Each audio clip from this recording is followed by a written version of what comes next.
Good evening and welcome to part 2 of To Jab or Not To Jab. It's great to be with you. Thank you so much for tuning in last week. It was obviously we hit some nerves last week, so we got some good feedback and that was great. And tonight we've got 2 new guests and also a doctor who will be joining us later. But first of all, my guests are Jessie Willis. And Jessie is a pastor here at the Lighthouse, but is also comes from South America and Canada. Just give us a little bit of a snapshot of that if you can. Yep, so half Burmese, half Mexican, and full Canadian. So that's great, that's brilliant. So Jessie's been here for many years now and he's one of our pastors. And Shirley coming on. It's great to have you with us, Shirley. Thank you, Pastor. Just tell us a little bit about what you do as well. Yeah, sure. I work for an advertising agency in North Manchester. So it's basically advertising. That's what I do, online advertising. Online, digital stuff. That's right. Brilliant. Okay, that's great. And where do you come from? I'm originally from India.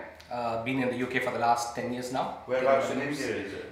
From Chennai, basically. Brilliant. So Yeah. Tamil Nadu. Tamil Nadu, that's right. Excellent. So it's great to have you guys with us. So we're going to get straight into this. So last week we kind of majored on the medical side and some of the biblical side, and we had Joe Marks, speech and language therapist, and we also had Catherine Mayeba. So tonight I want to particularly major really on the BAME community and the Black and Asian and minority ethnic community. There seems to be, Shirley, some reluctance, let's put it, reluctance to take the vaccine. Now let me just say that this programme is not in any way, shape or form to get you to take the vaccine. The government aren't paying us to do it, okay? So we're not here to make your mind up, we're here to try to get experts in to address some of the difficulties and some of the anxieties that people feel surrounding the vaccine. And I believe that the church should have a voice on matters of importance like the vaccine is, right? Because people are really confused and some of them are quite anxious, Yeah. you have to say. So Shirley, would you like to just speak into that for us? Yeah, sure. I mean, there are quite a lot of reasons why people are a bit skeptical about taking the vaccine. To start off, basically the time scale that is being involved to really create this vaccine. Generally, you know, at the start of the pandemic, people said it's going to take around about 10 to 12 years to develop a vaccine. And then towards the end of the year, we had a vaccine and which was ready and it was rolled out. So people were a bit skeptical, how is it possible?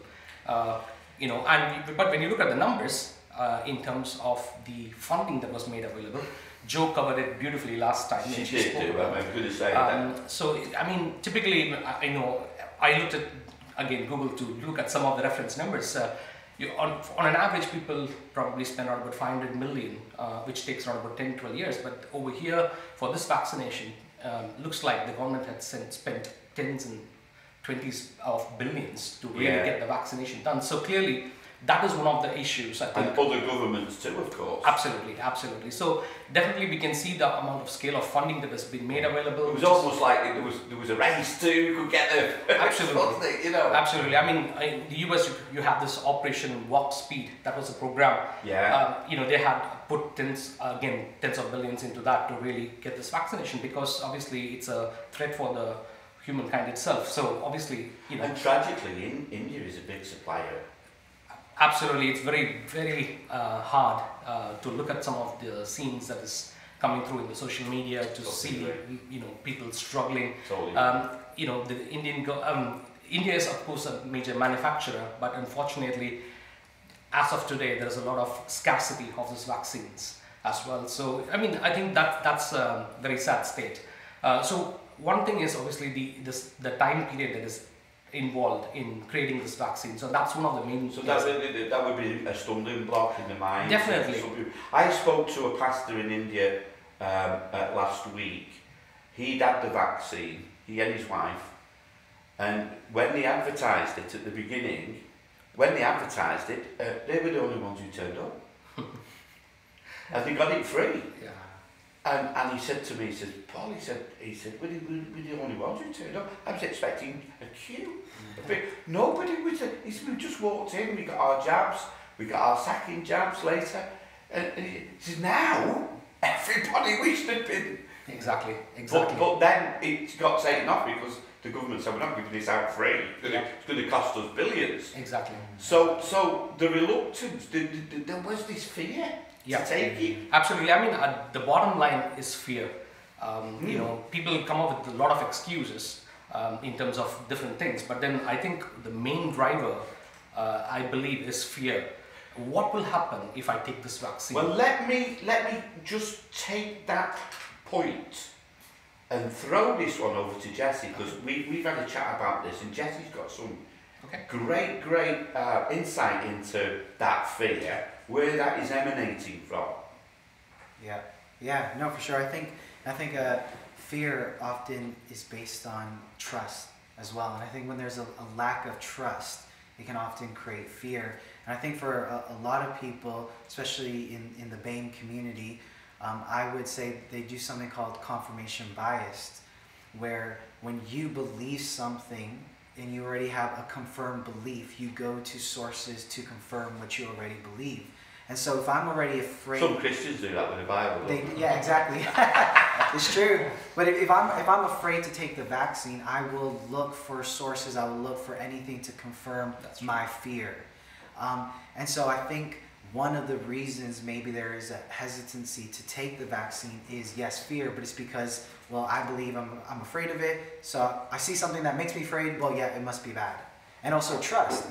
You're talking about how quick the vaccine got produced. People are like, well, I don't trust it. And a lack of trust often creates fear. It's a breeding ground for fear. So I think the lack of trust in the government, maybe even due to things in the past, has created this groundswell of people now who don't trust in the vaccine, don't trust in the government, so I don't want to take it. Politicians? Well, definitely, yes, 100%. I think for sure. If you don't trust politicians and you don't trust what they're pushing out, then of course you're not going to trust the vaccine. I think that's why, though, in fairness to the government, particularly our government, they always consulted the medical side, and very visibly too. I think, to be fair to them, they did that, and I think that was a wise move. They called it sage, didn't they? Very sage. But it's a really good point. I think right at the very beginning of the rollout, I remember putting on my social media feed, I put it on Facebook, it's not the problem isn't so much the vaccine, the problem is the lack of trust. And I still hold to that. And you know, you have to earn trust, don't you? In any form of life, you have to earn trust. You don't just get trust. But trust has to be earned, it has to be merited. So when we're expected to believe this, I actually get that. And that confirmation bias, you called it?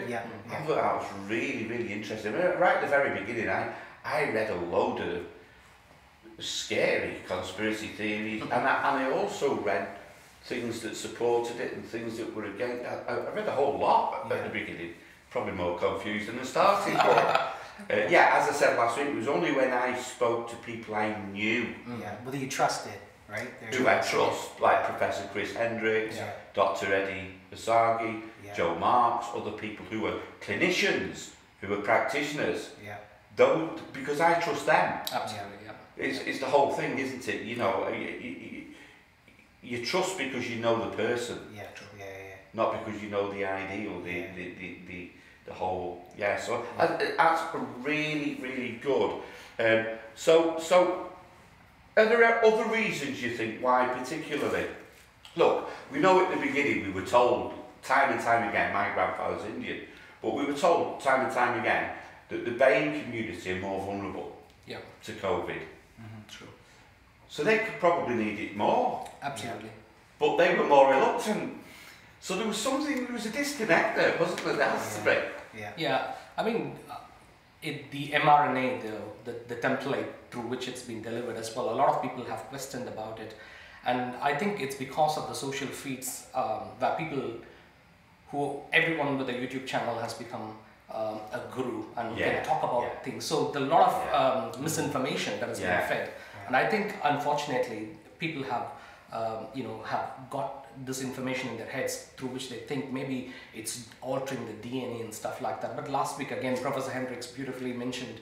Absolutely. I mean, you know, Professor Chris, he's right at the top of his game. I mean, the guy's been hired by one of the biggest companies in the world. He runs a department for that company in Switzerland. I mean, the guy knows what he's talking about. He really does. And so when he told me, I asked him, "What does this mess about with your DNA? Does it mess about with your genetics? Does it?" Absolutely not. You know, and then he proceeded to explain. Oh, that was me kind of pretty much covered. Yeah. Then I mean, you know what Joe Marks is like. Joe wouldn't take anything she wasn't absolutely 100% certain. You know, so that is good. What other reasons then? Okay, good. Taking it apart from the fear of what you've read, listened to, heard, are there other reasons why, particularly the BAME community, might be reluctant to take it? Are there other reasons, you think, from your experience? Yeah, I think it is a little bit similar to what we're talking about, but just some ignorance. If we're going to be honest, there is ignorance into it, and I don't want it because maybe it doesn't personally affect me. Maybe ignorant selfishness as well. Feeling of like, well, if I don't personally need it, then why should I take it? And I think I know that's why the government's trying to stress now. It's not just for you; it's for the sake of others. But if you feel, for me personally, until something personally affects you, you're not necessarily always motivated by it. So if you have someone who's vulnerable in your house, you're going to be more motivated to take the vaccine to protect maybe the person who's vulnerable. But if maybe your family's healthy and you feel fine about it, you're just like, well, it doesn't affect me, I don't need it. So I think part of that. But that wouldn't just be the BAME community. No, of course not. That would be right across the board. It would be right across the board, yes, More young adults. Yeah, probably, yeah. Your group. Yes, my group, yes. Jesse runs a huge group of young adults, and so, you know, and a lot of them are in the BAME community. They are, yeah. We'll be dealing with this in the last part next week, specifically with young adults, because they have a completely different approach. Yes, that's right. To the whole vaccine, and they're speaking to quite a few young adults last week. I got really new, fresh insights into why they're reluctant. And it's fair play to them. I get why they're. So we're going to deal with that next week. So I don't think gravitate too much into that. But are there other reasons? Religious viewpoints? Because I mean, let's face it, both Indians and Africans, they're quite devout in their biblical belief systems. True. So I wonder if there's a bit of something going on there, maybe. True, to an extent, but again, as we talked about the DNA alterations, or a lot of people thought it's the Antichrist thing, the mark of the beast, the mark of the beast, and so on and so forth. But again, all these conspiracy theories are being. You can see the angle though. Speaking to a couple of pastors, an African pastor and two African pastors and a couple of Indian pastors, where they don't believe it's the mark of the beast at all. And I'm not saying that, but the angle of, well, you can't have that job unless you're vaccinated. You can't go on that flight. You can't go into that restaurant. You can't go to the pub. You can't. You could see the kind of buying and selling and the commercial side coming out in that a little bit, almost like a forerunner to something happening more sinister in the future, can't you? Yeah, I think so. And I guess you could see it would pave the way for something in the future.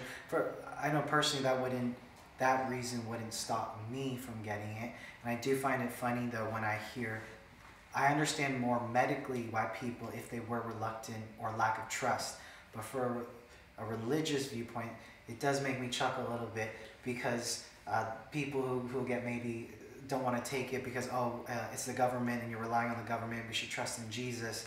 We know that the ravens fed Elijah, so why can't doctors create something? And the very thing that a lot of us were praying for is now the thing you're complaining about. But I can't see their point. And I know there was one argument potentially at one point where people were saying there was the fetal cells from aborted babies. So some people, from a religious viewpoint, does that mean you're supporting abortion if I take it? Yeah. And so I guess I could see from in that element, maybe people, I know there's been different theories along that line as well, but from that viewpoint, I know someone countered that and said, well, let's say you needed a heart transplant and the person who did it was a murderer. Would you not take the heart transplant? Because that person, are you supporting killing people? Yeah. But that thinking, maybe some people would take that from the very, very super spiritual angles that some people are on. Let's be honest with them. You know, yeah. I don't want to speak my mind too much on this, but if they fell down the stairs and broke their leg, you could ask them, are you going to pray to the Lord about it, or are you going to call the ambulance? Yeah, no, so true, yeah. Well, my answer is I'm going to do both. yeah, Oh, please help me. Help an ambulance to get here quick. yeah. You know, so you can, you know, the medical services are there to help us. Absolutely. For me, I just get no problem with God given. Yeah, absolutely. Yeah. One of the things Jesse said just previously as well, if nothing has happened so far, so why should I take something and break what's not broken? Oh yes, that's the kind of mindsets some yeah. of the people have, because they've not got any symptoms or anything, the sickness. So why should I take? That's one of the common things that I hear from people, especially from across, but even with more Asians. Yeah. That's one of the things that people ask. But again, it's as a responsible citizen. It's not just about you, but also about the community. We have a chance to end the pandemic, and vaccination seems to be the way to end this pandemic. You know, we know how much effects it has had in terms of the health, in the economic situation of the country across the globe. So I think it's a fair point to say we need to be responsible, not as because we go into communities. We want ministries to start. We want to go back into the prisons. We want to go back again into the old homes. Exactly. So we just want normal life. So if you have to do that, this is an opportunity that has been given to us, and I think it's very important that we give a good thought about that. Yeah. Well said. We're going to break there because we've got Dr. Ayedi Ologun who's going to join us. She's a doctor, also part of the Lighthouse. Great to have her. She's another lady who's right at the top of her game, working in medicine as a practitioner. So we're going to go over to Dr. Ayedi now, and I've got some questions for Dr. Ayedi, so stick with us. Ayedi is a doctor in the Lighthouse, been here for a couple of years, and she is a practitioner, a medical practitioner. She's a general practitioner in Salford, currently working at Langworthy Medical Centre in Salford. She sits on the Royal College of GPs at the North West Faculty Board as the Treasurer and lead on mid-career GPs. She's also co-chair of the RCGP BAME Positive Inclusion and Diversity Task Force. So I think that's great. There's other things that you do, Ayedi, but to be honest, we haven't got time to go through the list of them, but it's great to have you with us. Thank you for taking this time to share with us. Thank you for having me. Yeah, I'm happy to be here. So, a leading question, and you are the person, the perfect person really amongst us to answer this question, is there does seem to be amongst the BAME community more of a reluctance to take the vaccine. Now, in your experience, can you give us any insight into why that may be? So there are many factors, and this is a very important question, which we've had to address several times. COVID-19 itself has brought devastating economy and social problems. It's exposed a lot of structural and systemic disparities in countries in the UK and globally.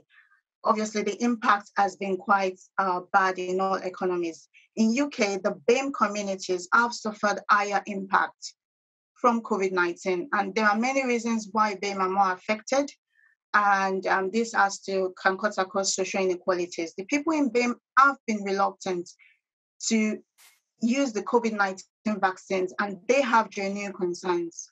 And to get to the root of the problem, we have to actually understand their concerns and why. And there has been some questions, some research as to why the BAME community have had low uptakes. And some of these stem from individual or group experiences of healthcare that relates to non-inclusion and non-access to credible information, personal experiences, underrepresentation in clinical trials and subjects of experiments. Some BAME people have felt that they might be about the feeling of being subject of experiments, and this bears a long history, unfortunately, of abusive practices against minority groups. And this can stem back to when slaves were denied treatment and experiments were performed on Black slaves in America without anesthesia. This can be looked at the Tuskegee syphilis study that was done that had over 40 years of experimentation using Black as guinea pigs. And the more recent study is the experimental drugs that were used on Nigerian children to treat meningitis. This was in 2000s, actually, and it was a long court case with Pfizer in America in 2007 and 2008. So Black in BAME communities, they do have genuine concerns why they don't believe this vaccine is safe. I've had many Blacks tell me that, is it the same vaccine they're giving to us as they're giving to whites, as they're giving to Caucasians and other people? So the only way to tackle this is actually addressing each concerns, giving clarity on every question they have about the vaccine, and this is what helps. But this is what it stands for. It's historical, and Blacks have not been able to have equal health opportunities as many other groups, mostly the BAME community itself. So this is most of the reasons why the uptake of vaccine, and there's been vaccine hesitancy in this group. That's incredibly enlightening, that, Yedi. Thank you so much. Wow, that's really, really good to hear, and fills in so many blanks, and makes perfect sense. Going back a little bit, there seems to be, right across the board, there seems to be a little bit of an attitude of, well, I'm going to wait to have the vaccine until everybody else's vaccine, then I'll wait and see what happens. How would you respond to that? The truth is that for us to reach an achievement of herd immunity, we have to have at least 60 to 90% of the population to be vaccinated against the vaccine. Because I waited till January to have my vaccine because I was thinking I want to see what the immediate side effects are. And it's quite genuine concern. Everyone can have it. But the thing is weighing the cost. COVID-19 is devastating. It is dangerous for the small percentage of people it really affects. It's devastating infection. It kills, it destroys family, it has massive impacts, which we've seen over the last 1 year. The vaccine saves lives. The vaccine is our best bet coming out of this pandemic. And if everyone is hesitant saying, I want to wait and see, we wouldn't achieve herd immunity. Because the biggest concern for vaccine hesitancy is the unvaccinated people. And these people form a deadly reservoir of coronavirus, which can cause further outbreaks of infection. So it's very imperative that a larger population, at least 60 to 90%, do get vaccinated for us to reach that level of adequate protection that we want. And this is when we'll say we've achieved herd immunity, where it's less easy to catch coronavirus and less easy to actually spread it. Great again. Thank you, Yedi. Just another concern. What are the side effects and the long-term effects, do you think, from the health from the COVID-19 vaccine? This is a very interesting question. We get this all the time. I'll start with the short-term side effects. Most of the side effects of all the vaccines that are being used now are the same.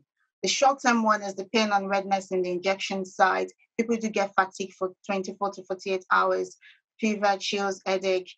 And some people, which is quite rare, can get serious short-term side effects where they become wheezy, they can't breathe, they have abdominal pain. The vaccine centers do allow people, or it's quite mandatory, people do have to stay for 15 minutes after vaccination to make sure they don't have. Most of these side effects can still happen within 4 hours. So we ask people to make sure they can easily access medical care if that happens. The long-term side effect of COVID-19 is unknown, as it's only been administered in the UK since December 2020 and in other parts of the world. even though people have begun to receive the vaccine, studies will continue to obviously evaluate their safety, effectiveness, and long-term into the future. And this study we're trying to do is focusing on how long the immunity will last for. So we don't know. And I know this is a genuine concern by many people and even myself as to, but we don't know. But even when we faced pandemics in the past, like smallpox and stuff, we didn't know the long-term side effects. But the vaccine then and even now was our best bet. It was better than dying from the illness and saving a lot of lives, which is what the vaccine is doing right now. Yeah, that's good. That's good. Just on top of that then, what strategies are in place to reach the ethnic minorities with barriers such as the obvious ones, language, accessibilities, multiple comorbidities, you know, all of these things, that's really important. We have asked the NHS this question. There has not been as much strategies as we want them to be, but there is a lot of information aimed at everyone on the gov.uk website, on the nhs.uk website. They have approached a lot of communities, including mosques, small societies. Like I'm part of Black Women in Health, and we did a COVID webinar late last year and early this year. We did a COVID webinar, vaccination webinar, where we promoted to a lot of BAME communities. We've done videos where we've promoted, they've featured most of these videos on TVs. We've promoted stuff from on Facebook, on Instagram, and there's a lot of campaign groups, including the Red Cross, and I'm part of Team Hallow, which includes several doctors from all over the world, and we do short videos to promote, to bust myths and also promote answers to questions on COVID-19 vaccine and whatever concerns people have. So this has been going around, and this is one of the stuff that has been in place. But all the information, even when they send, NHS sends letters about the vaccine, there's a leaflet in each letter that is quite explanatory, answers a lot of questions, and there's also, everyone is being signposted to go to some websites to get information. And GPs, we have the good opportunity to give clarity on a lot of questions, which I do every day. To answer questions, people are free to book appointments for telephone consults to ask any concerns about the COVID-19 vaccine that they may have. And to the best of our abilities as GPs, we do answer these questions. The vaccination center is quite equipped. There are people there that you can ask some questions. I've had positive reports from patients saying, oh, I asked this question and they were able to answer me. I was satisfied to have the vaccine. I've had people say, no, I couldn't get some questions in, or the person I was speaking to didn't know. So there are still things going on, and I think NHS is trying to do a lot of stuff in place to reach all the ethnic minorities at the moment. And a lot of information are available in all languages. I've got colleagues that do a lot of weekly webinars in Hindu, in Tamil languages to promote information for the COVID vaccine. So a lot of stuff is going on in different groups and everywhere, especially in the UK. I think we'll put a couple of those organisations' names on the end of To Jab or Not To Jab, so it might help people. Yeah. Any organisations that can benefit any of our viewers, we would want to have that information readily available. Our job is not to, as I say here from the church, is not to get people to jab or not to jab. We just want to be, if you like, a reassuring voice in the middle of confusion for many people, and that is really important. So thank you so much for coming on To Jab or Not To Jab. Couple more quick things, Eddie, if you don't mind. One of the things that comes up, it crops up quite a lot, this. I've already had COVID-19, so I don't really think I need the jab. Okay, so it is unclear if previous infection of COVID-19 will result in long-term immunity. So, because we don't know how long, just as how people respond to COVID-19 infection in a different way, people respond to COVID vaccine even in a different way. So we still encourage everyone, if you're invited for your vaccination, please attend, even if you've tested positive for COVID, because we don't know how long your antibodies are going to last. But vaccination is the best bet and best way to have antibodies that will last longer than just the one produced by the body. And vaccination can be postponed if you've had COVID within the 4 weeks period. So after having COVID for 4 weeks, that's when you can have your vaccine. Or if you've had your first PCR test, you have to wait for 4 weeks, even if you had no symptoms, before you can have the COVID vaccination. Okay. Quick question from myself. I keep thinking to myself, well, it's great having this vaccination and the program, the rollout, we've done so well. What about treatments for COVID-19? It seems to me that we're miles ahead with the vaccine and way behind with treatment. Is that a correct assumption or is that wrong? The main treatment for COVID-19, because more than 90% of people would have a mild illness from COVID-19 infection.